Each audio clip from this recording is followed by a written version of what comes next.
ಸದ್ಯ ಆಸ್ಟ್ರೇಲಿಯಾದಲ್ಲಿ ಇರುವಂತಹ ವಿರಾಟ್ ಕೊಹ್ಲಿಗೆ ಶಾಕ್ ಎದುರಾಗಿದೆ. ಕ್ರಿಕೆಟಿಗ ವಿರಾಟ್ ಕೊಹ್ಲಿ ಸಹ ಮಾಲೀಕತ್ವದ ಬಾರ್ ಅಂಡ್ ಪಬ್ಗೆ ನೋಟಿಸ್ ಅನ್ನು ನೀಡಲಾಗಿದೆ. ಕ್ರಿಕೆಟಿಗ ವಿರಾಟ್ ಕೊಹ್ಲಿ ಸಹ ಮಾಲೀಕತ್ವದ ಬಾರ್ ಅಂಡ್ ಪಬ್ಗೆ ನೋಟಿಸ್ ಅನ್ನು ಕೊಟ್ಟಿದೆ.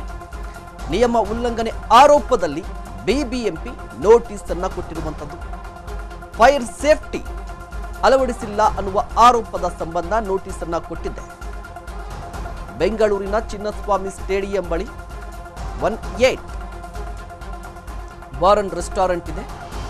ಅಲ್ಲಿ ಒಂದಿಷ್ಟು ನಿಯಮಗಳನ್ನು ಪಾಲಿಸಿಲ್ಲ ಅಂತ ಹೇಳಿ ಬಿಬಿಎಂಪಿ ನೋಟಿಸ್ ಅನ್ನ ಕೊಟ್ಟಿರುವಂಥದ್ದು. ಈ ಬಗ್ಗೆ ಪಾಲಿಕೆಗೆ ಸಾಮಾಜಿಕ ಕಾರ್ಯಕರ್ತ ವೆಂಕಟೇಶ್ ಅನ್ನೋರು ದೂರನ್ನ ಸಲ್ಲಿಸಿದ್ರು. ದೂರನ್ನ ಆಧರಿಸಿ ಶಾಂತಿನಗರ ಪಾಲಿಕೆ ಅಧಿಕಾರಿಗಳು ನೋಟಿಸ್ ಅನ್ನ ಕೊಟ್ಟಿದ್ದಾರೆ. ಇದೇ ರೀತಿಯಾಗಿ ಈ ಹಿಂದೆ ಕೂಡ ನೋಟಿಸ್ ಅನ್ನ ಕೊಟ್ಟಿದ್ರಂತೆ. ಬಟ್ ಆ ನೋಟಿಸ್ಗೆ ಯಾವುದೇ ರೀತಿಯ ಉತ್ತರ ಕೊಡಲಿಲ್ಲ. ಇದೀಗ 7 ದಿನಗಳ ಒಳಗಾಗಿ ಸಮಜಾಯಿಷಿ ನೀಡುವಂತೆ ಪಾಲಿಕೆ ನೋಟಿಸ್ ಅನ್ನ ಕೊಟ್ಟಿದೆ. ಈ 7 ದಿನಗಳ ಒಳಗಾಗಿ ನೋಟಿಸ್ಗೆ ಸಂಬಂಧಪಟ್ಟಂತೆ ಸಮಜಾಯಿಷಿ ಕೊಡದೇ ಇದ್ರೆ ಸಂಕಷ್ಟ ಎದುರಾಗುವ ಸಾಧ್ಯತೆಗಳು ಹೆಚ್ಚಿರುವಂಥದ್ದು. ಕ್ರಿಕೆಟಿಗ ವಿರಾಟ್ ಕೊಹ್ಲಿ ಅವರ ಸಹಮಾಲಿಕತ್ವದ ಬಾರ್ ಅಂಡ್ ಪಬ್ ಅದು ನಿಯಮವನ್ನ ಉಲ್ಲಂಘನೆ ಮಾಡಿದೆ ಅಂತ ಹೇಳಿ ಬಿಬಿಎಂಪಿ ನೋಟಿಸ್ ಕೊಟ್ಟಿರುವಂಥದ್ದು.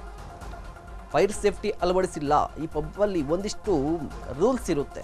ಈ ಪಬ್ ಮತ್ತು ರೆಸ್ಟೋರೆಂಟ್ಗಳಿಗೆ ಸಂಬಂಧಪಟ್ಟಂತೆ ಆ ನಿಯಮಗಳನ್ನು ಉಲ್ಲಂಘನೆ ಮಾಡಿದರೆ ನೋಟಿಸ್ ಕೊಡ್ತಾರೆ. ಸಾಮಾನ್ಯವಾಗಿ ಅದೇ ರೀತಿ ನೋಟಿಸ್ ಕೊಟ್ಟಿರುವಂಥದ್ದು. ಬಟ್ ಇದು ಫಸ್ಟ್ ಟೈಮಾ ಅಂತ ಹೇಳಿದ್ರೆ ಅಲ್ಲ, ಈ ಹಿಂದೆ ಕೂಡ ಕೊಡಲಾಗಿತ್ತು ಅಂತ. ಅಲ್ಲಿ ತುಂಬ ಸೇಫ್ಟಿಗೆ ಸಂಬಂಧಪಟ್ಟಂತೆ ಒಂದಿಷ್ಟು ನಿಯಮಗಳನ್ನು ಉಲ್ಲಂಘನೆ ಆಗಿದೆ ಅಂತ ಹೇಳಿ ಶಾಂತಿನಗರ ಪಾಲಿಕೆ ಅಧಿಕಾರಿಗಳಿಗೆ ವೆಂಕಟೇಶನವರು ದೂರನ್ನು ಕೊಟ್ಟಿದ್ದರು.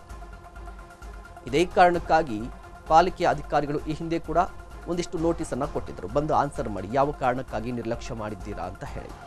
ಬಟ್ ಆ ಮೊದಲ ಕೊಟ್ಟಂತಹ ನೋಟಿಸ್ಗೆ ಯಾವುದೇ ರೀತಿಯ ರಿಯಾಕ್ಷನ್ ಬಂದಿಲ್ಲ, ಅಂದರೆ ಉತ್ತರವನ್ನು ಕೊಟ್ಟಿಲ್ಲ ಅಂತ ಹೇಳಿ ಈಗ ಮತ್ತೊಂದು ನೋಟಿಸ್ ಕೊಟ್ಟಿದ್ದಾರಂತೆ. ಕಾದು ನೋಡಬೇಕಾಗಿರುವಂಥದ್ದು ಈ ನೋಟಿಸ್ಗೆ ಉತ್ತರವನ್ನು ಕೊಡ್ತಾರೋ ಇಲ್ವಾ ಅಂತ ಹೇಳಿ. ಬಟ್ ವಿರಾಟ್ ಕೊಹ್ಲಿ ಅವರ ಸಹಮಾಲಿಕತ್ವ ಇರುವ ಕಾರಣಕ್ಕಾಗಿ ಒಂದಿಷ್ಟು ಸದ್ದಾಗುತ್ತೆ. ವಿರಾಟ್ ಕೊಹ್ಲಿ ಬೆಂಗಳೂರು ಅಂತ ಹೇಳಿದ್ರೆ RCB ಬಂದೇ ಬರುವಂಥದ್ದು. ಅದರಲ್ಲೂ ಕೂಡ ಬೆಂಗಳೂರಿನ ಚಿನ್ನಸ್ವಾಮಿ ಸ್ಟೇಡಿಯಂ ಬಳಿಯೇ ಇರುವಂಥದ್ದು 18 ಪಬ್ ಇದು. ಅಂದರೆ ನೀವು ಗಮನಿಸ್ತಾ ಇರ್ಬೋದು 18 ಅಂತ ಹೇಳಿದ್ರೆ ವಿರಾಟ್ ಕೊಹ್ಲಿಯ ಜೆರ್ಸಿ ನಂಬರ್ ಅದು 18. ಇಡೀ ವಿಶ್ವ ಕ್ರಿಕೆಟ್ನಲ್ಲಿ 18 ಜೆರ್ಸಿ ನಂಬರ್ ಅಂತ ಹೇಳಿದ್ರೆ ಯಾರು ಬೇಕಾದರೂ ಹೇಳ್ತಾರೆ ವಿರಾಟ್ ಕೊಹ್ಲಿ ಅಂತ ಹೇಳಿ. ಅದು ಒಂದು ರೀತಿಯಾಗಿ ಬ್ರ್ಯಾಂಡ್ ಇರುವಂಥ ನಂಬರ್ ಅದು. 18 ಅಂತ ಇರುತ್ತಲ್ವ, 18 ಅಂತ ಬ್ರ್ಯಾಂಡ್ ನಂಬರ್ ಅದು. ವಿರಾಟ್ ಕೊಹ್ಲಿಯ ಬ್ರ್ಯಾಂಡ್ ಅದು. ಅದೇ ಬ್ರ್ಯಾಂಡನ್ನು ಇಟ್ಕೊಂಡು ಈಗ ವಿರಾಟ್ ಕೊಹ್ಲಿ ಪಬ್ ಕೂಡ ಓಪನ್ ಆಗಿತ್ತು. ಬಟ್ ಒಂದು ಸಂಕಷ್ಟ ಕೂಡ ಎದುರಾಗಿದೆ ಸದ್ಯಕ್ಕೆ.